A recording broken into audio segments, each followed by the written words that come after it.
O 12º planeta. Capítulo 6. O 12º planeta. A sugestão de que a Terra foi visitada por seres inteligentes vindos de outros lugares postula a existência de outro corpo celestial sobre o qual os seres inteligentes estabeleceram uma civilização mais avançada que a nossa. A especulação sobre a possibilidade da visita de seres inteligentes à Terra vindos de alguma outra parte estabeleceu como seu lugar de origem planetas como Marte e Vênus. No entanto, agora que está provado que estes dois vizinhos planetários da Terra não possuem nem vida inteligente nem uma civilização avançada, aqueles que acreditam na visita à Terra olham para as outras galáxias e estrelas distantes como pátria destes astronautas extraterrestres. A vantagem destas sugestões é que, enquanto não podem ser provadas, também não podem ser desacreditadas. A desvantagem é que estes lares sugeridos ficam a distâncias fantásticas da Terra, sendo necessários anos e anos de viagem à velocidade da luz para os alcançar. Os autores destas sugestões postulam, assim, viagens de sentido único à Terra, uma equipe de astronautas numa missão sem retorno, ou, talvez uma nave espacial perdida e fora de controle, aterrissando de emergência sobre a Terra. Esta não é, com toda a certeza, a noção suméria da celestial residência dos deuses. Os sumérios aceitaram a existência de tal residência celestial, um local puro, uma primeva residência. Enquanto Enlil, Enkine e Mursag foram para a Terra e aí construíram seu lar, seu pai Anu permaneceu na residência celestial como seu governante. Não só referências ocasionais, mas também detalhadas listas de deuses nomeiam realmente 21 casais divinos da dinastia que precedeu Anu no trono do puro lugar. O próprio Anu reinou sobre uma corte de grande esplendor e extensão. Tal como Gilgamesh relatou, e o livro de Ezequiel confirmou, era um lugar com um jardim artificial completamente esculpido de pedras semi-preciosas. Aí Anu residiu com sua esposa oficial Antu e mais 6 concubinas, 80 descendentes, dos quais 14 eram de Antu, um primeiro-ministro, 3 comandantes encarregados dos Mus, naves espaciais, 2 comandantes das armas, 2 grandes mestres do conhecimento escrito, um ministro das finanças, 2 chefes da justiça, 2 que com o seu som impressionam, 2 chefes escribas com 5 escribas assistentes.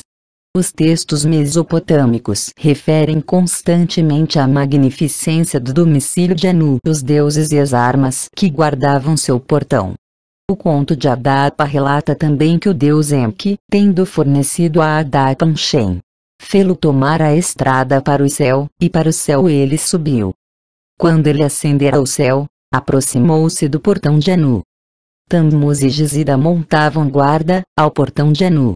Guardada pelas armas divinas Sharur, caçador real, e Shargas, réu assassino, a sala do trono de Anu era o local da Assembleia dos Deuses. Nestas ocasiões, um estrito protocolo governava a ordem de entrada em lugares. Enlil entrou na sala do trono de Anu, senta-se no lugar da justa tiara, à direita de Anu. E Enki entra na sala do trono de Anu, senta-se no lugar da sagrada tiara, à esquerda de Anu. Os deuses do céu e da terra do Antigo Oriente Médio não só são originários dos céus, como podiam também regressar à residência celestial. Anu, numa ocasião, desceu à terra em visitas de estado. Ishtar reuniu-se no alto com Anu pelo menos 2 vezes. O centro de Enlil em Nippur estava equipado com o elo céu-terra. Shamash estava encarregado das águias e do local de lançamento das naves espaciais. Gilgamesh subiu ao local da eternidade e regressou a Uruk. Adapa também fez a viagem e regressou para contar tudo, e assim o fez o bíblico rei de Tiro. Um grande número de textos mesopotâmicos tratam da Apkalu, um termo acádio derivado do sumério Abgal, o grande que conduz ou o senhor que aponta o caminho. Um estudo de Gustavo Guterbuck, Die historische Tradition und literarische Gestaltung bei Babylonier und Piten, a tradição histórica e a sua forma literária entre os babilônios e os hititas assegura que estes são os homens-pássaros representados como águias, como já mostramos. Os textos que falavam dos seus feitos dizem de um que de fez descer Inanna dos céus, para o templo e Ana ele a fez descer. Esta e outras referências indicam que estes Apkallu eram os pilotos das naves dos Nefilim. Viagens de dois sentidos eram não só possíveis, como planejadas em primeiro lugar, uma vez que nos é dito que, tendo decidido estabelecer na Suméria o portão dos deuses, Babili, o chefe dos deuses explica: quando a fonte primeva, para a assembleia vocês ascenderem, aí haverá um lugar de repouso, para a noite para vos receber a todos. Quando dos céus para a assembleia vocês descerem, aí haverá um lugar de repouso para a noite para vos receber a todos. Compreendendo que estas viagens de dois sentidos entre a terra e a residência celestial eram não só planejadas, como praticadas, o povo da Suméria não exilou seus deuses para distantes galáxias. O domicílio dos deuses, revela-nos o legado sumério, estava dentro do nosso próprio sistema solar. Vimos Shamash no seu uniforme oficial como comandante das águias.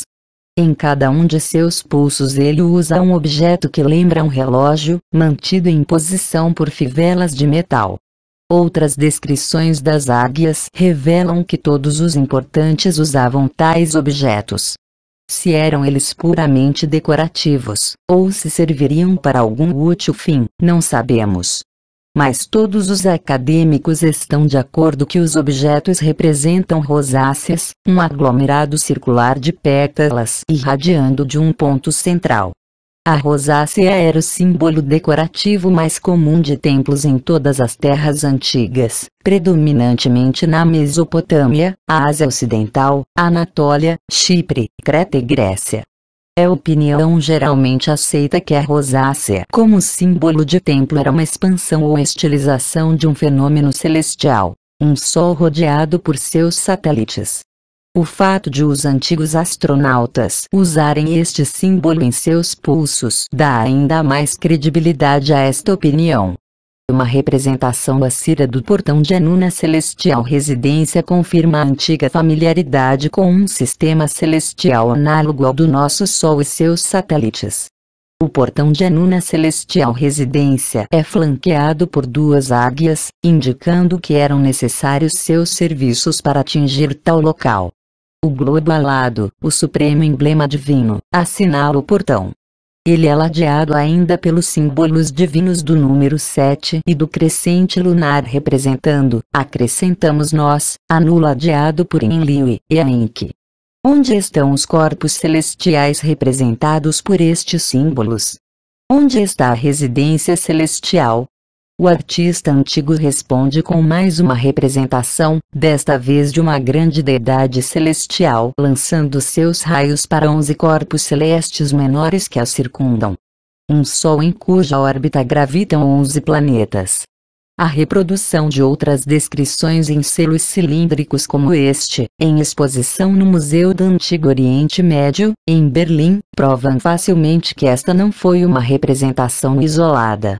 Quando se aumenta o Deus central ou corpo celeste no selo de Berlim, vê-se uma grande estrela emitindo raios, rodeada por 7 corpos celestes, os planetas. Estes, por sua vez, repousam numa cadeia de 24 globos menores.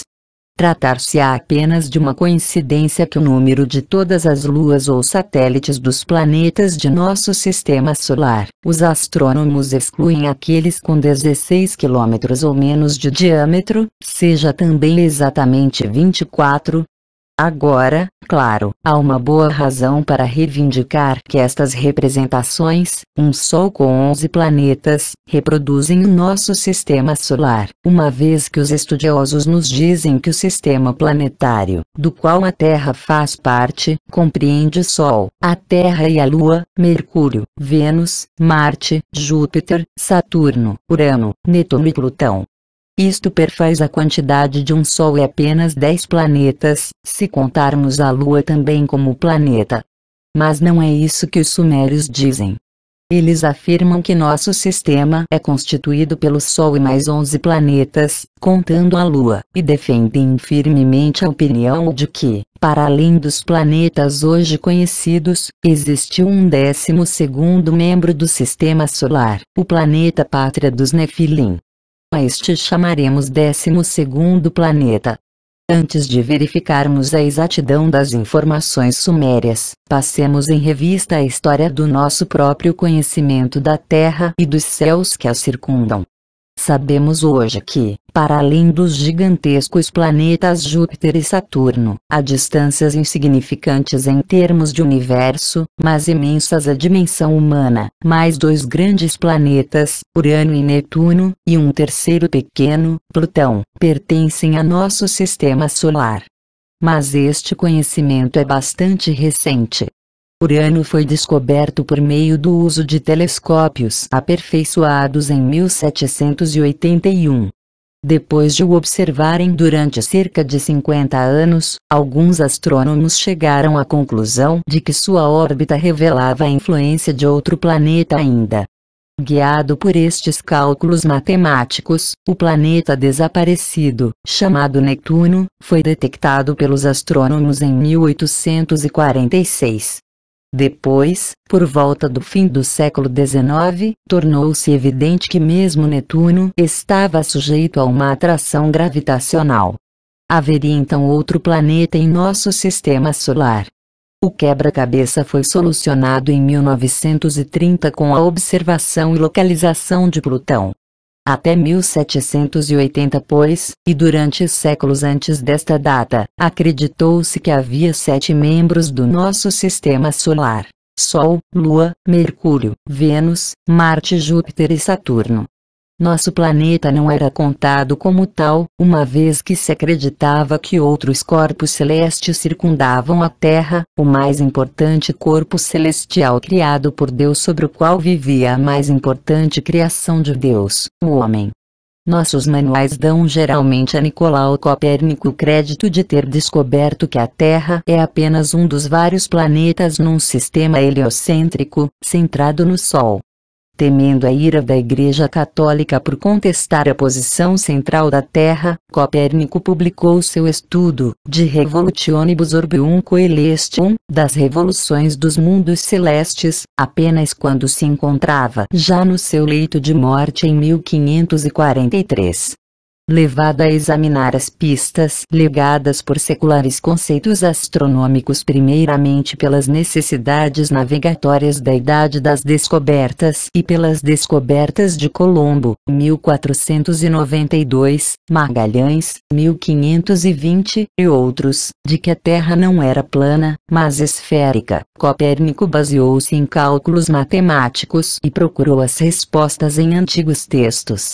Um dos poucos homens da Igreja que apoiou Copérnico, o cardeal Schomberg, escreveu-lhe em 1536. Soube que conhece não só o trabalho de base das antigas doutrinas matemáticas, como acabou de criar também uma nova teoria, de acordo com a qual a Terra se movimenta e é o Sol que ocupa a posição fundamental e por isso mesmo cardinal. Os conceitos depois defendidos baseavam-se em tradições gregas e romanas, segundo as quais a Terra, que era plana, era abobadada por cima pelos distantes céus, nos quais as estrelas estavam fixas. Contra os céus salpicados de estrelas, os planetas, da palavra grega para vagabundo, movem-se à volta da Terra. Havia assim 7 corpos celestes dos quais derivam os 7 dias da semana e os seus nomes, por exemplo, nas línguas francesa e inglesa. O Sol, Sun, Sunday, domingo, em inglês. A Lua, Moon, Monday, segunda-feira, em inglês. Marte, Mars, Mardi, terça-feira, em francês. Mercúrio, Mercury, Mercredi, quarta-feira, em francês. Júpiter, Júpiter, Jeudi, quinta-feira, em francês. Vênus, Vênus, Vendredi, sexta-feira, em francês. Saturno, Saturn, Saturday, sábado, em inglês. Estas noções astronômicas procedem dos trabalhos e codificações de Ptolomeu, um astrônomo da cidade de Alexandria, no Egito, no século II AC. Suas descobertas definitivas dizem-nos que o Sol, a Lua e mais 5 planetas se movem em círculos à volta da Terra. A astronomia ptolomaica predominou durante mais de 1.300 anos, até que Copérnico colocou o Sol no centro. Enquanto alguns chamaram Copérnico de pai da moderna astronomia, outros viram-no mais como um pesquisador e reconstrutor de primitivas ideias. O fato é que ele se embebeu na leitura dos escritos dos astrônomos gregos que precederam Ptolomeu, como, por exemplo, Hiparco e Aristarco de Samos. Este último sugeriu no século III AC que os movimentos dos corpos celestiais poderiam ser mais bem explicados se o Sol, e não a Terra, fosse considerado como o centro do sistema. De fato, 2000 anos antes de Copérnico, os astrônomos gregos enumeram os planetas na sua ordem correta a partir do Sol, reconhecendo assim que o Sol, e não a Terra, era o ponto focal do sistema solar.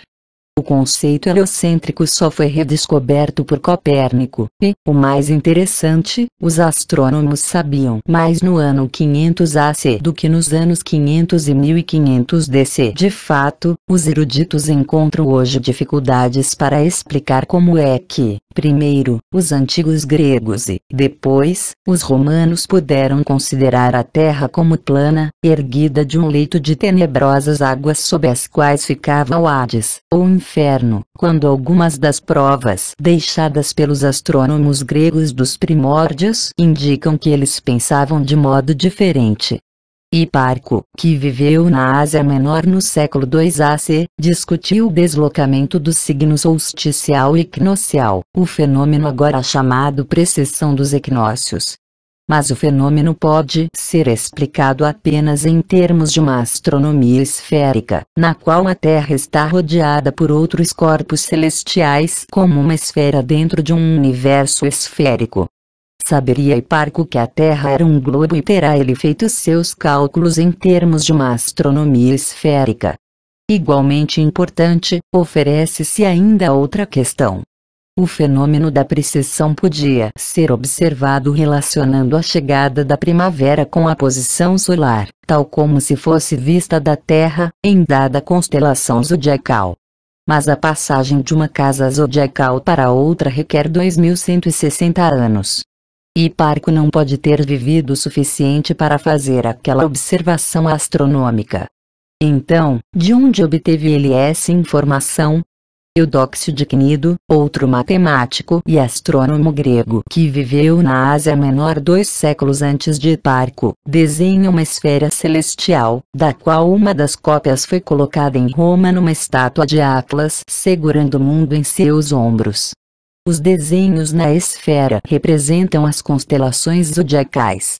Mas, se Eudóxio concebeu os céus como uma esfera, onde, em relação aos céus, ficava a Terra, terá ele pensado que o globo celeste assentava sobre uma terra plana, uma composição bastante difícil, ou será que ele tinha conhecimento de uma terra esférica, envolta por uma esfera celestial? Os trabalhos de Eudóxio, perdidos nos seus originais, chegaram até nós graças aos poemas de Arato que, no terceiro milênio AC, traduziu os fatos introduzidos pelos astrônomos para a linguagem poética. Neste poema, que deve ter sido familiar a São Paulo, que o cita, as constelações são descritas com grande detalhe, desenhadas a toda a volta, e seu agrupamento e designação são atribuídos a uma época precedente muitíssimo mais remota. Alguns homens dos velhos tempos pensaram e projetaram uma nomenclatura e encontraram formas apropriadas. Quem eram os homens dos velhos tempos a quem Eudóxio atribuiu a designação das constelações?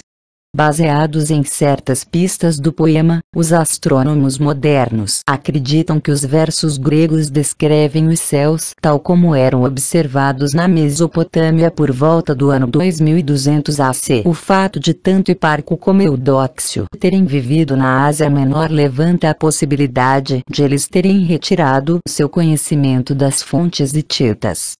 Talvez tenham mesmo visitado a capital hitita, observado aí a procissão divina gravada nas rochas do local. Na verdade, o fato de ter observado entre os deuses que marcham dois homens touros segurando um globo pode ter inspirado Eudóxio a esculpir Atlas e a esfera celeste. Seriam os remotos astrônomos gregos que viveram na Ásia Menor, mais bem informados que seus sucessores, porque podiam aproximar-se das fontes mesopotâmicas. Hiparco confirmou em seus escritos que seus estudos se baseavam em conhecimento acumulado e verificado ao longo de muitos milênios. Ele nomeia como seus mentores astrônomos babilônicos de Eresh, Borsippa e Babilônia.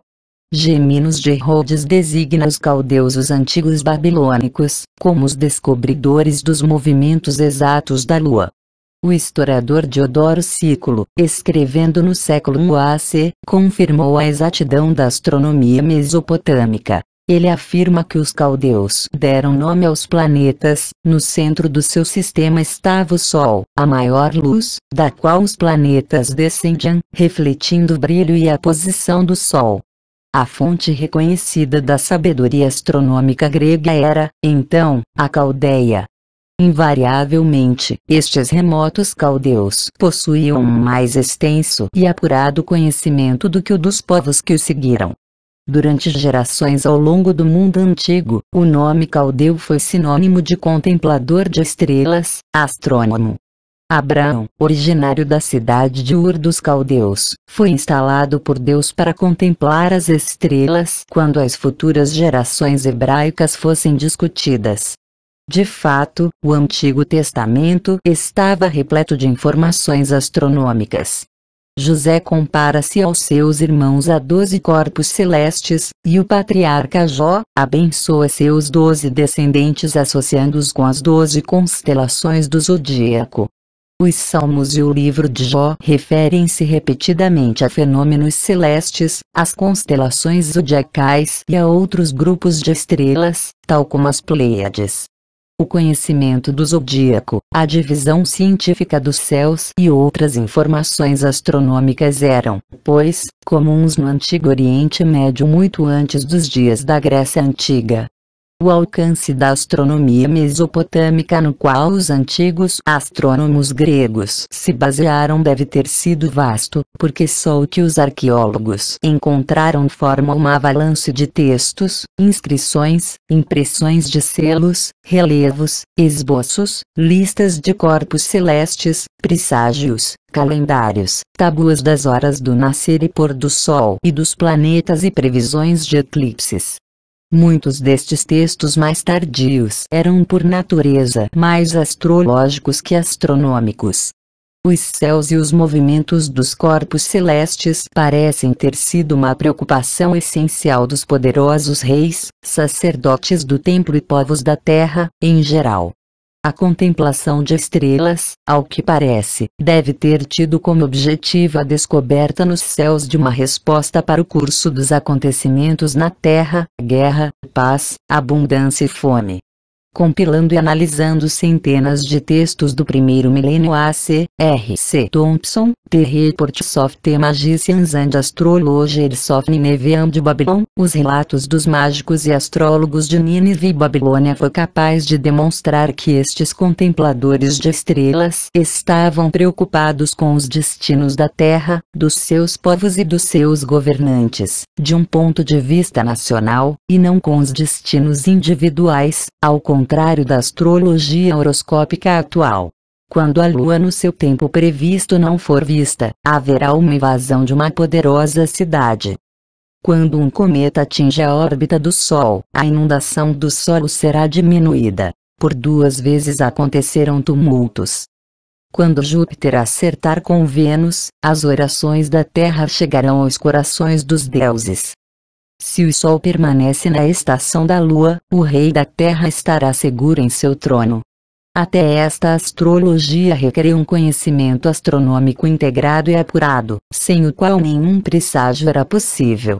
Os mesopotâmicos, na posse deste conhecimento, fizeram a distinção entre as estrelas fixas e os planetas que vagueavam, e sabiam que o Sol e a Lua não eram nem estrelas fixas nem planetas comuns. Eles estavam familiarizados com cometas, meteoros e outros fenômenos celestes e podiam calcular as relações entre os movimentos do Sol, da Lua e da Terra e predizer eclipses. Seguiam os movimentos dos corpos celestes e relacionavam-nos com a órbita da rotação da Terra através do sistema helicoidal, ainda hoje em uso, que calcula o nascimento e o ocaso de estrelas e planetas nos céus da Terra em relação ao Sol. Para acompanhar o desenvolvimento dos movimentos dos corpos celestes e de suas posições nos céus em relação à Terra e em relação de uns com os outros, os babilônios e assírios elaboraram efemérides precisas. Estas tábuas catalogavam e prediziam as posições futuras de corpos celestes. O professor George Sarton, Chaldean Astronomy of the Last 3 Centuries AC, Astronomia Caldeia dos últimos 3 séculos AC, descobriu que elas eram calculadas segundo 2 métodos. Um posterior, usado na Babilônia, e um mais antigo, vindo de Uruk. A inesperada descoberta revelou que o antigo método de Uruk era mais sofisticado e preciso do que o sistema posterior. O professor explica esta surpreendente situação concluindo que as noções astronômicas errôneas dos gregos e dos romanos resultaram da mudança para a filosofia que explica o mundo em termos geométricos, enquanto os sacerdotes astrônomos da Caldeia seguiam as fórmulas e as tradições sumérias prescritas. A descoberta das civilizações mesopotâmicas há 100 anos não deixa dúvidas de que, no campo da astronomia, como em tantos outros, as raízes profundas de nosso conhecimento estão na Mesopotâmia. Também neste campo nos aproximamos e damos continuidade à herança da Suméria. As conclusões de Sarton foram reforçadas pelos estudos de largo alcance do professor O. Neil G. Boer, Astronomical Cuneiform. Textos cuneiformes astronômicos, que se admirou ao descobrir que as efemérides, precisas como eram, não se baseavam em observações feitas pelos astrônomos babilônicos, que as preparavam. Em vez disso, eram calculadas a partir de esquemas aritméticos fixos, que eram determinados e não podiam sofrer interferências dos astrônomos que os usavam. Esta adesão automática a esquemas aritméticos foi adquirida com a ajuda de textos de conduta que acompanhavam as efemérides, os quais forneciam as regras para calcular as efemérides passo a passo de acordo com uma estrita teoria matemática. Neil G. Boer concluiu que os astrônomos babilônicos ignoravam as teorias em que se baseavam as efemérides e seus cálculos matemáticos. Ele admitiu também que a fundamentação empírica e teórica destas tábuas precisas, em grande parte, escapa até aos eruditos de hoje. Ainda assim, ele está convencido de que devem ter existido antigas teorias astronômicas, porque é impossível projetar esquemas de cálculo altamente complexos sem um plano muito elaborado. O professor Alfred Jeremias, and Bush der Autorientalistischen Geistkultur, livro de bolso da cultura espiritual do Antigo Oriente, concluiu que os astrônomos babilônicos estavam familiarizados com o fenômeno do movimento retrógrado, com o aparentemente irregular movimento de serpente descrito pelos planetas quando vistos da Terra, causado pelo fato de a Terra girar ao redor do Sol com maior ou menor velocidade que os outros planetas. O significado deste conhecimento repousa não só no fato do movimento retrógrado ser um fenômeno relacionado com as órbitas à volta do Sol, como também por serem necessários longos períodos de observação para as compreender e seguir seu curso. Onde foram desenvolvidas estas complicadas teorias, e quem fez as observações sem as quais elas não poderiam ter sido desenvolvidas. Neil G. Boer salienta que nos textos de conduta deparamos com um grande número de termos técnicos de leitura totalmente desconhecida, se não de desconhecido significado.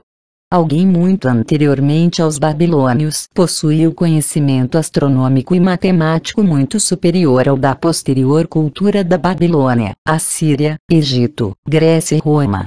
Os babilônios e os assírios dedicaram uma parte substancial dos seus esforços astronômicos na manutenção de um calendário exato.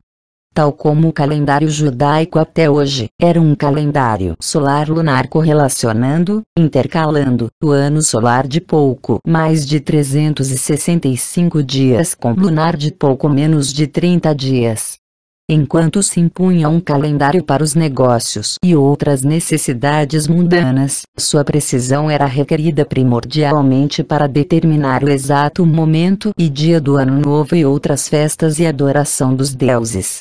Para medir e correlacionar os intricados movimentos do Sol, Terra, Lua e planetas, os sacerdotes astrônomos mesopotâmicos baseavam-se numa complexa astronomia esférica. A Terra era considerada como uma esfera com um equador e polos. Os céus estavam também divididos em linhas equatoriais e polares imaginárias. A passagem dos corpos celestes relacionava-se com a elíptica, a projeção do plano da órbita da Terra à volta do Sol sobre a esfera celestial, os equinócios, os pontos e os horários em que o Sol, no seu movimento anual aparente, cruza a norte e a sul o equador celestial, e os solstícios, a época em que o Sol durante o seu movimento anual aparente ao longo da elíptica está na sua maior inclinação a norte e a sul. Todos estes conceitos astronômicos são usados até hoje. Mas os babilônios e os assírios não foram os inventores do calendário nem dos engenhosos métodos para seu cálculo. Seus calendários, tal como os nossos, são originários da Suméria. Aí os estudiosos encontraram um calendário em uso desde os tempos mais remotos, que é a base de todos os calendários posteriores. O principal calendário e modelo era o de Nippur, a sede e o centro de Enlil. O nosso calendário atual tem aquele como modelo. Para os sumérios, o ano novo começa no momento exato em que o Sol atravessava o equinócio da primavera. O professor Stephen Langdon, Tablets from the Archives of Dreen, barras dos arquivos de Dreen, descobriu que registros deixados por Dungi, um governante de Ur por volta do ano 2400 AC, mostram que o calendário de Nippur selecionava certo corpo celeste cuja posição contra o nascer do Sol possibilitava a determinação do momento exato da chegada do novo ano.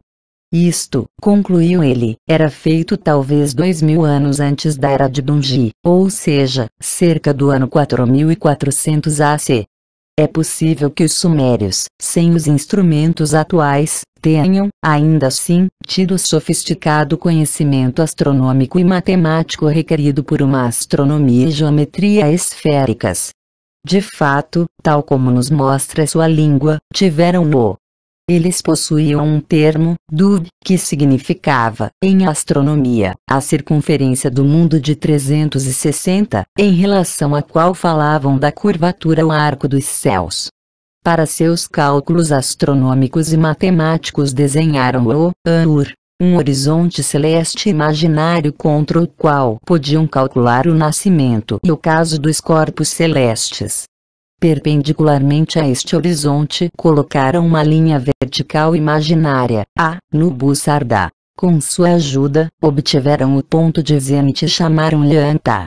Traçaram as linhas a que chamamos meridianos e puseram-lhes o nome de as meias luas graduadas. As linhas de latitude chamavam-se linhas médias do céu. A linha de latitude marcando o solstício de verão, por exemplo, era chamada Anbio, ponto de fogo dos céus. Os textos acádios, hurritas, hititas e outras obras-primas literárias do Antigo Oriente Médio, sendo traduções, ou versões dos originais sumérios, estavam repletos de palavras emprestadas da língua suméria dos campos vocabulares dos corpos celestiais e fenômenos.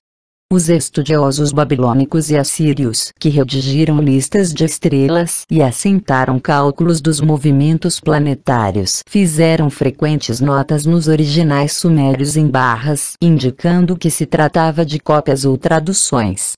Os 25.000 textos dedicados à astronomia e astrologia, que se diz terem estado incluídos na biblioteca de Nínive do rei Assurbanipal, contêm frequentemente a indicação de suas origens sumérias. Uma série astronômica principal, a que os babilônios chamavam o Dia do Senhor, foi declarada por seus escribas como tendo sido copiada de uma barra suméria escrita no tempo de Sargão de Acádia, no terceiro milênio AC. Uma barra datada da terceira dinastia de Ur, também no terceiro milênio AC, descreve e lista uma série de corpos celestes com tanta clareza que os estudiosos modernos tiveram poucas dificuldades em reconhecer no texto uma classificação de constelações, entre as quais a Ursa Maior, o Dragão, a Lira, o Cisne Cefeu, e o Triângulo nos céus do norte, Órion, Cão Maior, Hidra, Corvo e Centauro nos céus do sul, e as constelações zodiacais normais na faixa celeste central. Na Mesopotâmia antiga os segredos do conhecimento celestial eram preservados, estudados e transmitidos por astrônomos sacerdotes. Talvez de acordo com esta tradição, 3 dos estudiosos a quem se dá o crédito de nos terem devolvido esta perdida ciência caldaica são padres jesuítas: Joseph Epping, João Strassmann e Franz X. Kugler, num primoroso trabalho, Sternkundung und Sterndienst in Babel, Astronomia e Astrologia na Babilônia, analisou, decifrou, selecionou e explicou um vasto número de textos e listas. Em dada altura, invertendo os céus matematicamente, conseguiu apresentar uma lista de 33 corpos celestiais nos céus da Babilônia no ano 1800 AC, que estava nitidamente sistematizada de acordo com os atuais agrupamentos. Depois de muito trabalho, decidindo quais os verdadeiros grupos e aqueles que eram meramente subgrupos, a comunidade astronômica mundial concordou, em 1925, em dividir os céus, tal como são vistos da Terra, em 3 regiões, Norte, Centro e Sul, e agrupar as estrelas em 88 constelações. Veio-se a descobrir mais tarde que não havia nada de novo nisto, porque os sumérios foram os primeiros a dividir os céus em 3 faixas ou caminhos. O caminho do norte tomou o nome de Enlil, o do sul, de Enki, e a faixa central era a Via de Anu, e associou a estas faixas várias constelações. A atual faixa central, com 12 constelações zodiacais, corresponde exatamente à Via de Anu, na qual os sumérios agruparam as estrelas em 12 casas. Na antiguidade, como hoje em dia, o fenômeno era relacionado com o conceito do zodíaco. O grande círculo da Terra à volta do Sol estava dividido em 12 partes iguais de 30 cada uma. As estrelas vistas em cada um destes segmentos, ou casas, eram agrupadas numa constelação. Depois, cada uma delas era denominada de acordo com a forma que as estrelas do grupo pareciam tomar. Devido ao fato das constelações e suas subdivisões, e até das estrelas individuais dentro das constelações, terem alcançado a civilização ocidental com os nomes e descrições emprestados em grande parte da mitologia grega, o mundo ocidental inclinou-se durante quase 2 milênios a conceder o crédito desta conquista aos gregos. Mas agora está evidente que os mais remotos astrônomos gregos simplesmente adaptaram à sua língua e mitologia uma astronomia já existente obtida dos sumérios. Já observamos como Hiparco, Eudóxio e outros obtiveram o seu conhecimento. Até Tales, o mais antigo astrônomo grego de peso, que se diz ter previsto o eclipse solar total de 28 de maio de 585 AC, que fez parar a guerra entre lídios e medos, confessou que as fontes de seu conhecimento eram de origem mesopotâmica pré-semita, nomeadamente, Suméria. Adquirimos o termo zodíaco da palavra grega zodíacos ciclos, ciclo animal, porque a exposição dos grupos de estrelas assemelhava-se à forma de um leão, de peixes, e por aí adiante. Mas estas formas e nomes imaginários foram, na verdade, idealizados pelos sumérios, que chamavam as 12 constelações zodiacais o brilhante rebanho. Guaná, touro celestial, touro. 2. Mashtadma, gêmeos, nossos gêmeos. 3. Dub, pinças, tenazes, o caranguejo ou câncer. 4. Urgula, leão, leão. 5. Absin, o pai dela era Sim, a donzela, virgem. 6. Zibaná, destino celestial, as escalas da balança, Libra. 7. Girtab, que crave e corta, escorpião. 8. Pabil, defensor, o arqueiro, Sagitário. 9. Surmash, peixe cabra, Capricórnio. 10. Gu, senhor das águas, o carregador de água, Aquário. 11. Simá, peixes, peixes. 12. Kumal, o habitante do campo, Carneiro, Áries. As representações pictóricas ou signos do zodíaco, tal como seus nomes, permaneceram virtualmente intactos desde sua introdução na Suméria. Até a introdução do telescópio, os astrônomos europeus aceitaram o reconhecimento ptolomaico de apenas 19 constelações nos céus do norte. Por volta de 1925, quando se chegou a um acordo sobre a classificação corrente, já 28 constelações tinham sido identificadas naquela que os sumérios chamavam a Via de Enlil. Não nos devemos admirar que, ao contrário de Ptolomeu, os antigos sumérios reconheceram, identificaram, agruparam, denominaram e listaram todas as constelações dos céus do norte. Dos corpos celestiais na Via de Enlil, 12 eram julgados como sendo de Enlil, estabelecendo um paralelo com os 12 corpos celestes zodiacais da Via de Anu. Do mesmo modo, no hemisfério sul dos céus, a Via de Enki, 12 constelações foram listadas não meramente como fazendo parte dos céus meridionais, como também sendo do deus Enki. Em adição a estas 12 constelações principais de Enki, várias outras foram listadas para os céus do sul, embora não tantas como as de até hoje identificadas.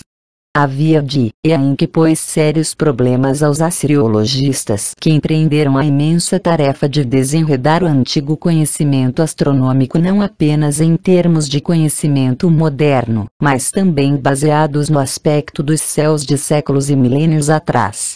Observando os céus meridionais de Uru-Babilônia, os astrônomos podiam apenas ver pouco mais de metade dos céus do sul, o resto ficava já abaixo do horizonte.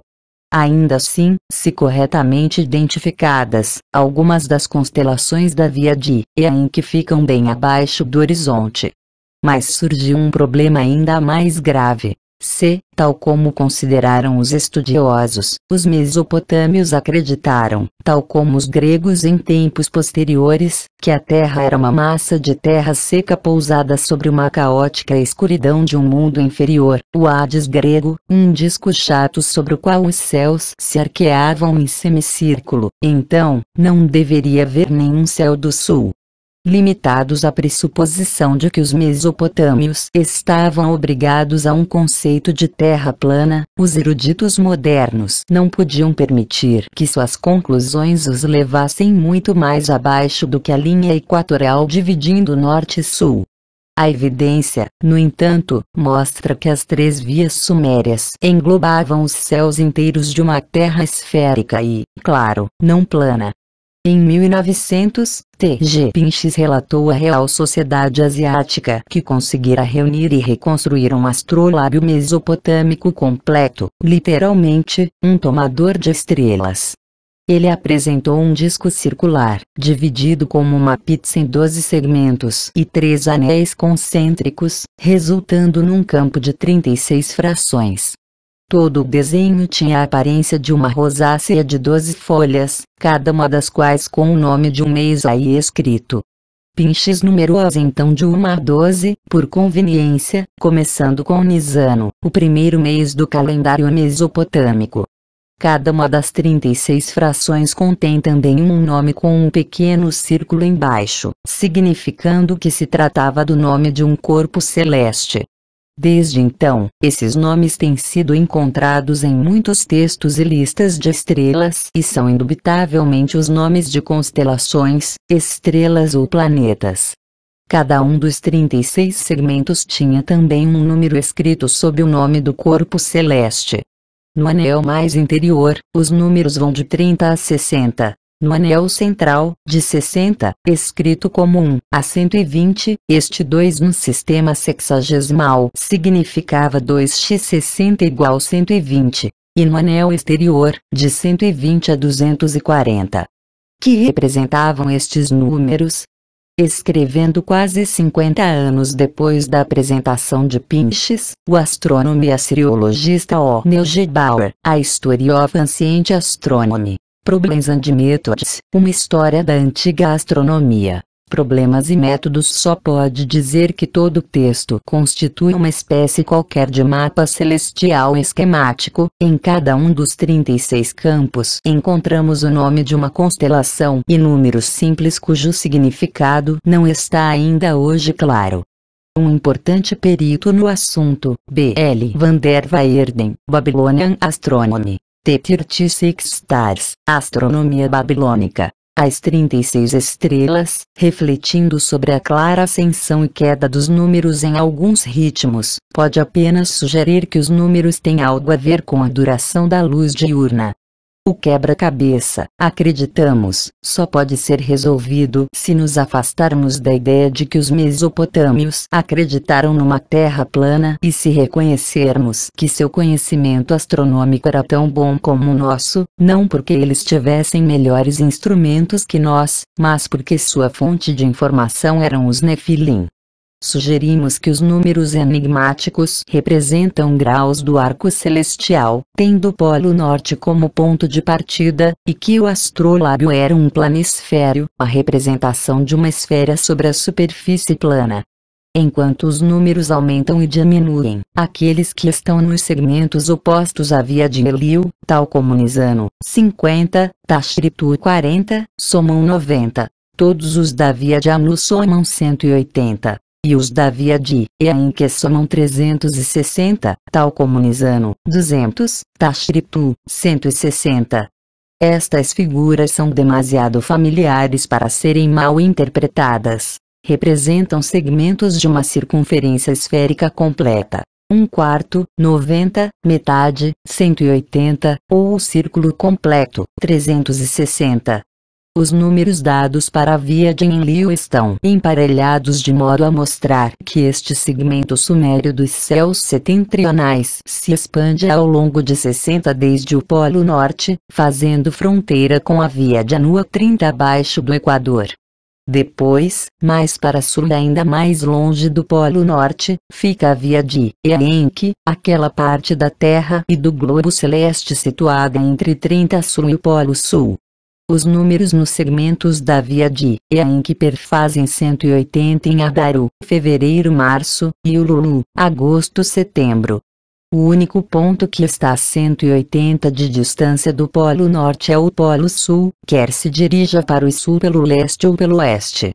E isto só pode ser verdadeiro se se tratar de uma esfera.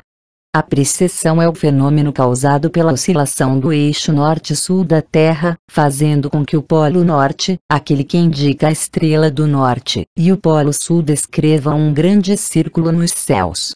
O evidente atraso da Terra contra as estreladas constelações chega a cerca de 50 segundos de arco durante um ano, ou 1 grau em 72 anos. O grande círculo, o tempo que leva o Polo Norte da Terra para apontar a mesma estrela do norte, dura, deste modo, 25.920 anos, 72x360, e aquilo a que os astrônomos chamam o grande ano ou ano platônico, uma vez que, ao que parece, também Platão estava a par deste fenômeno. O nascimento e ocaso de várias estrelas consideradas significantes na antiguidade e a determinação precisa do equinócio da primavera, ou vernal, que anunciava o ano novo, estavam relacionadas com a casa zodiacal na qual ocorriam. Devido à precessão, o equinócio vernal e outros fenômenos celestiais, retardados de ano para ano, foram, finalmente, atrasados uma vez em 2160 anos por uma casa zodiacal completa. Os nossos astrônomos continuam a empregar 1.0 ou primeiro ponto de Áries, que marcava o equinócio vernal por volta do ano 900 AC, mas este ponto foi agora desviado até a casa de Peixes. Cerca do ano 2100 da nossa era, o equinócio vernal começará a ocorrer na casa de Aquário precedente. É isto que querem dizer aqueles que falam que estamos para entrar para a era de Aquário. Uma vez que o deslocamento de uma casa zodiacal para outra leva mais de 2 milênios, perguntaram-se os eruditos, como e quando poderia Hiparco ter aprendido o fenômeno da precessão no século II AC. É agora claro que esta fonte de conhecimento era a Suméria. As descobertas do professor Langdon revelam que o calendário de Nippur, estabelecido por volta do ano 4400 AC, na Idade do Touro, reflete o conhecimento da precessão e deslocamento das casas zodiacais que ocorreram 2160 anos mais cedo. O professor Jeremias, que correlacionou os textos astronômicos mesopotâmicos com os textos astronômicos hititas, foi também da opinião de que as mais velhas barras astronômicas registravam a mudança de Touro para Áries, e concluiu ele, os mesopotâmios predisseram e anteciparam a mudança de Áries para Peixes. Reforçando estas conclusões, o professor Willi Artmer, The Earliest History of the Constellations in the Near East, a remota história das constelações no Oriente Médio, sugeriu que os sumérios deixaram uma vasta evidência pictórica que concorre para essas mesmas conclusões. Quando o equinócio vernal estava no zodíaco de Touro, o solstício de verão ocorria no zodíaco de Leão. Artner chamou a atenção para o tema constante de um combate touro-leão aparecer nas descrições sumérias desde os mais remotos tempos e sugeriu que estes temas representaram as posições-chave das constelações de Touro, o touro do combate, e de Leão para um observador a 30 norte, tal como se fosse de Ur, por volta do ano 4000 AC. A maior parte dos estudiosos considera que a tônica dos sumérios em apresentarem Touro como sua primeira constelação, prova não só a antiguidade do zodíaco, datado de cerca do ano 4000 AC, como é testemunha também da época em que a civilização suméria tão repentinamente começou. O professor Jeremias, The Old Testament in the Light of the Ancient East, o Antigo Testamento à luz do Antigo Oriente, encontrou provas mostrando que o ponto zero zodíaco cronológico dos sumérios ficava precisamente entre Touro e Gêmeos. Deste e de outros fatos, ele concluiu que o zodíaco fora idealizado na Idade de Gêmeos, ou seja, antes até do início da civilização suméria. Uma barra suméria no Museu de Berlim, Vatset 1847, começa a lista das constelações zodiacais com Leão, levando-nos de volta até cerca do ano 11.000 AC, quando o homem acabará de começar a lavrar a terra. O professor H. V. Uprecht, The Babylonian Expedition of the University of Pennsylvania, a expedição babilônica da Universidade de Pensilvânia, foi ainda mais longe. Estudando milhares de barras com classificações matemáticas, concluiu que todas as tábuas de multiplicação e divisão das bibliotecas do Templo de Nippur e Sipar e da Biblioteca de Assurbanipal em Nínive se baseiam sobre o número 12.960.000. Analisando este número e seu significado, concluiu que só se podia relacionar com o fenômeno da precessão e que os sumérios tinham conhecimento do grande ano de 25.920 anos. Isto é, na verdade, uma fantástica sofisticação astronômica impossível em tal época. Tal como é evidente que os astrônomos sumérios possuíram um conhecimento que com toda a certeza não podiam ter adquirido por eles próprios, assim há também provas que mostram que uma boa parte do seu conhecimento não tinha uso prático para eles. Isto diz respeito não apenas aos muito sofisticados métodos astronômicos que eram usados, quem na antiga Suméria precisava realmente estabelecer um equador celestial, por exemplo, como também há uma variedade de textos elaborados que tratam das medições das distâncias interestelares. Um destes textos, conhecido como o 6478, lista as 26 estrelas principais, visíveis ao longo da linha a que hoje chamamos Trópico de Câncer, e fornece as distâncias entre elas como medidas de 3 formas diferentes. O texto dá-nos, primeiro, as distâncias entre estas estrelas por intermédio de uma unidade chamada Manashukutu, medido e pesado. Crê-se que este engenhoso artifício relacionava o peso da água fluindo com a passagem do tempo. Tornou possível a determinação das distâncias entre duas estrelas em termos de tempo. A segunda coluna de distâncias era em termos de graus do arco dos céus. O dia completo, período de luz e noite, estava dividido em 12 horas duplas. O arco dos céus compreendia um círculo completo de 360. Por isso, um beru em uma hora dupla representava 30 do arco dos céus. Por este método, a passagem do tempo na Terra fornecia uma medida das distâncias em graus entre os corpos celestes nomeados. O terceiro método de medição era o beru Inachame, comprimento nos céus. F. Turial Dargin, distâncias entre estrelas fixas, salientou que, enquanto os 2 primeiros métodos eram relativos a outros fenômenos, este terceiro método fornecia medições absolutas. Um beru celestial, acredita ele e outros, equivalia a 10.692 metros atuais. A distância nos céus entre as 26 estrelas foi calculada no texto como sendo somada a 655,200 beru desenhados no céu. A existência de 3 diferentes métodos de medição de distâncias entre as estrelas dá-nos a exata noção da importância vinculada a semelhante assunto. E, no entanto, quem entre os homens e as mulheres da Suméria precisava de tal conhecimento, e quem entre eles podia ter idealizado os métodos e servir-se apropriadamente deles? A única resposta possível é esta: os Nefilim, eles sim, tinham o conhecimento da necessidade de tão exatas medições.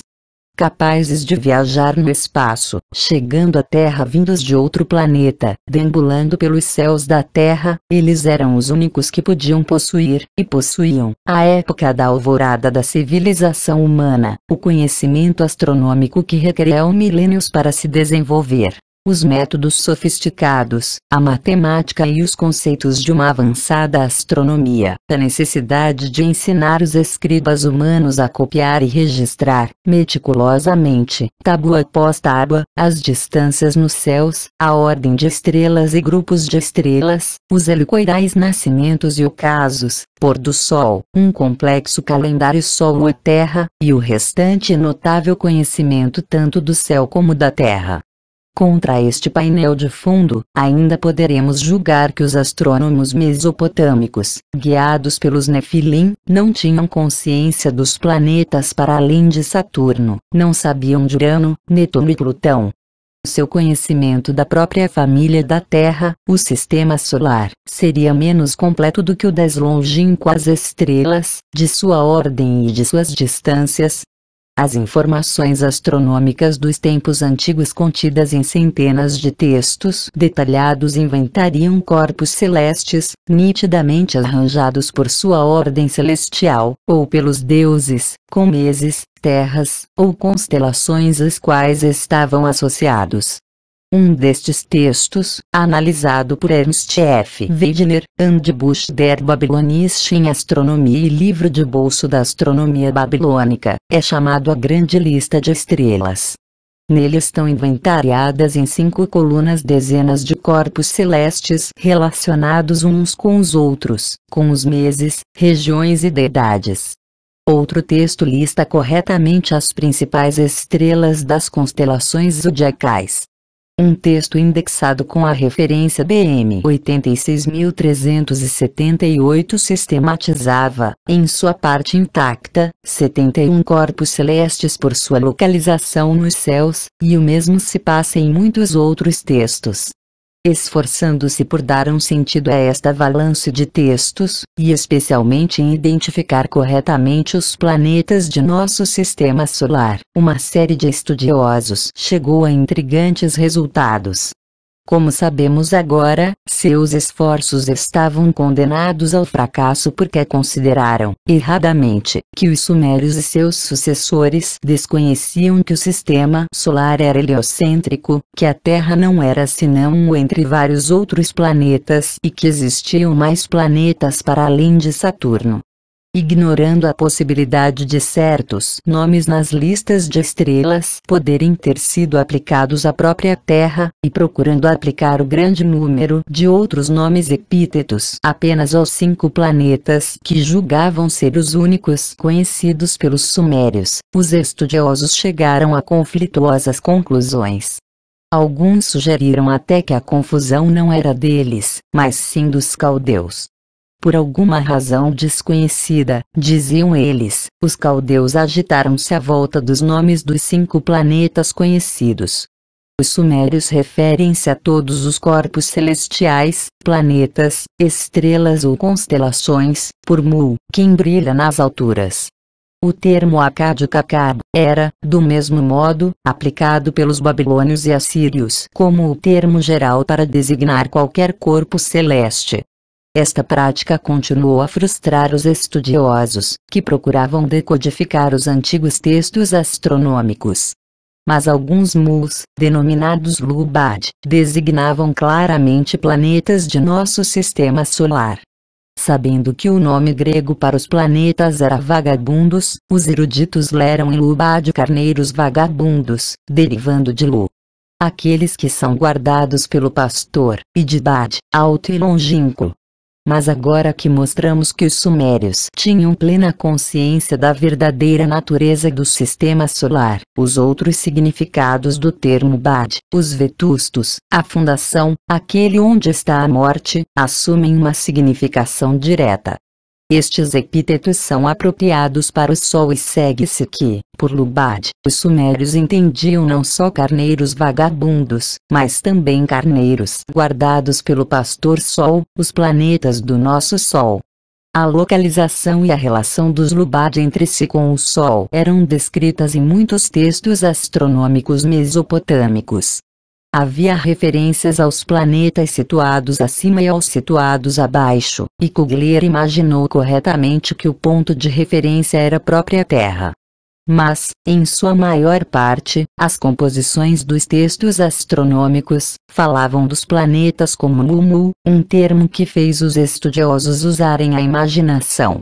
Na ausência de uma melhor solução, a maior parte dos estudiosos concordaram em que o termo designava as Pleiades, um conglomerado de estrelas na constelação zodiacal do Touro, através do qual passava o eixo do equinócio da primavera, visto da Babilônia, cerca do ano 2200 AC. Os textos mesopotâmicos indicavam frequentemente que o Mumu incluía 7 Lumash, 7 vagabundos que são familiares, e os eruditos julgaram que estes eram os mais brilhantes componentes das Pleiades, que podem até ser vistos a olho nu.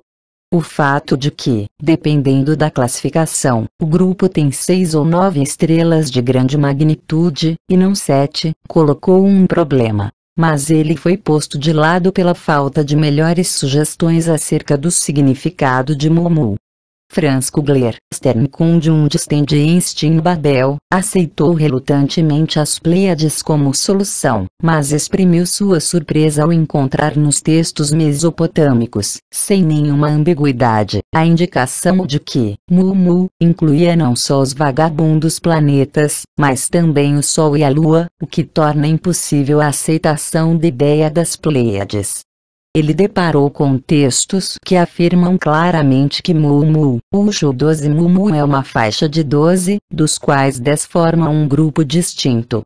Nossa sugestão é que o termo Mu se referia ao sistema solar, usando a repetição Mu para indicar o grupo como um todo, como o corpo celeste compreendendo todos os corpos celestes.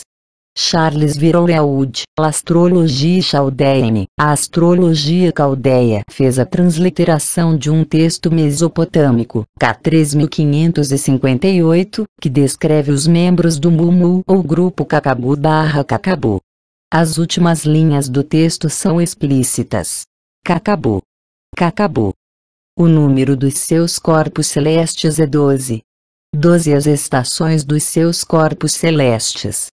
Os meses completos da Lua são 12. O texto não deixa dúvidas. O Mu, o nosso sistema solar, era constituído por 12 membros.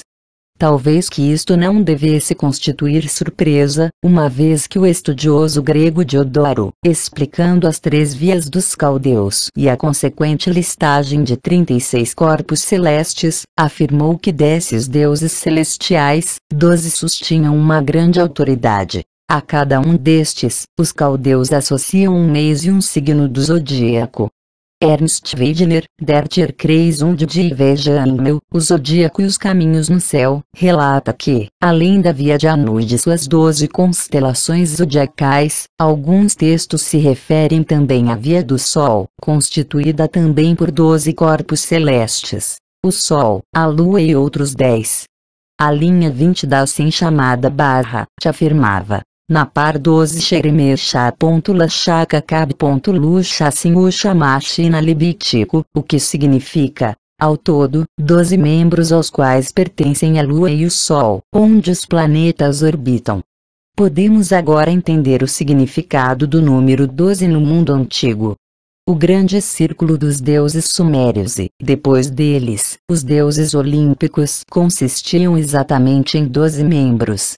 Os deuses mais jovens apenas podiam juntar-se a este círculo se os mais velhos se retirassem. De modo semelhante, qualquer vaga tinha de ser preenchida para manter o divino número de 12. O principal círculo celestial, a Via do Sol com seus 12 membros, estabelece o padrão, de acordo com o qual cada outra faixa celestial foi dividida em 12 segmentos, ou, a ela se atribuíram 12 corpos celestes principais. Do mesmo modo, havia 12 meses num ano, 12 horas duplas em cada dia. A cada divisão da Suméria se associavam 12 corpos celestes como medida de boa sorte. Muitos textos, como, por exemplo, o de S. Langdon, Babilônia e o Menologies and the Semitic Calendar, Menologias Babilônicas e Calendários Semitas, mostram que a divisão do ano em 12 meses era, desde seus primórdios, relacionada com os 12 grandes deuses. Fritz Sommel, de Astronomie der Alten Chaldaer, a astronomia dos antigos caldeus e outros, depois dele, mostraram que os 12 meses estavam intimamente relacionados com os 12 signos zodiacais e que ambos derivaram de 12 corpos celestes principais. Charles F. Jean, Lexicologie Sumerienne, Lexicologia Suméria, reproduz uma lista suméria de 24 corpos celestes emparelhando 12 constelações zodiacais com 12 membros do nosso sistema solar. Num longo texto, identificado por F. Turial Danjin, Ritueles Acadiens, Rituais Acádios, como um programa de templo para o Festival de Ano Novo na Babilônia, as provas da consagração do 12 como o fenômeno celeste central são persuasivas. O grande templo, o Eis-Agila, tinha 12 portões. Os poderes de todos os deuses celestes eram investidos em Marduk pela récita, 12 vezes pedida, da declaração Meu Senhor, não é ele o meu Senhor. Depois, era invocada a misericórdia do Deus 12 vezes, e a de sua esposa 12 vezes também. O total de 24 era então conjugado com as 12 constelações zodiacais e os 12 membros do sistema solar.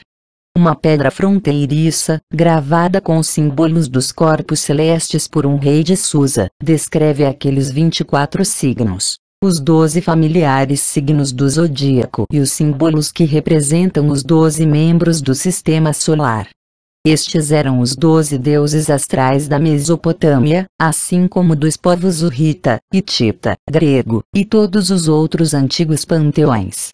Embora nosso número de base natural seja o número 10, o número 12 penetrou em todos os assuntos celestes e divinos, muito depois dos sumérios terem desaparecido. Havia 12 titãs gregos, 12 tribos de Israel, 12 partes da couraça mágica do alto sacerdote israelita. O poder deste 12 celeste transportou-se até os 12 apóstolos de Jesus, e mesmo em nosso sistema decimal nós contamos de 1 a 12, e apenas depois do 12, regressamos ao 10 e 3, 13 e 10 e 4, e assim por diante. De onde proveio este poderoso e decisivo número 12? Dos céus. Uma vez que o sistema solar, o Mumu, incluía, também, além de todos os planetas por nós conhecidos, o planeta de Anu, aquele cujo símbolo, um radioso corpo celeste, representava na escrita suméria o deus Anu, e divino. O cacabo do cetro supremo é aquele dos carneiros em Mumu, explicava um texto astronômico. E quando Marduk usurpou a supremacia e repôs Anu como deus associado a este planeta, os babilônios disseram: o planeta Marduk aparece dentro do Mumu. Comunicando à humanidade a verdadeira natureza da terra e dos céus, os Nefilim informaram os antigos astrônomos sacerdotes não apenas acerca dos planetas para além de Saturno, como também da existência do mais importante planeta, aquele de onde eles provinham, o 12º planeta.